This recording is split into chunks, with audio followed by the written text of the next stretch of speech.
Prečo ste sa vlastne na začiatku rozhodli pre tento projekt? Ako to hovorí v našom moto. Aby bola svetová výroba elektriny zelenšia, lacnejšia a decentralizovaná. Kde všade teda sa môže uplatniť takýto mobilný systém? Všade, kde je dobré podmienky vetra, slnka a kde sú tie spotrebiteľi energie, elektrické energie. Všade vo svete. To môže byť aj Amerika, aj Európa, aj Ázia, aj Austrália. Všade, kde je slnko a veter.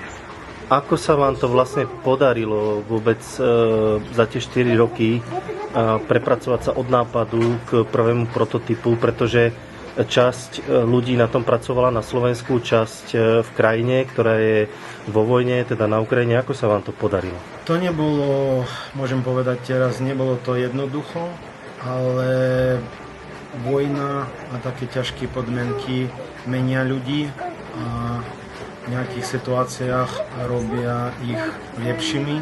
A myslím, že toto je náš príklad, že za tých ťažkých podmienok stali lepšími a možno vidieť teraz náš výsledok.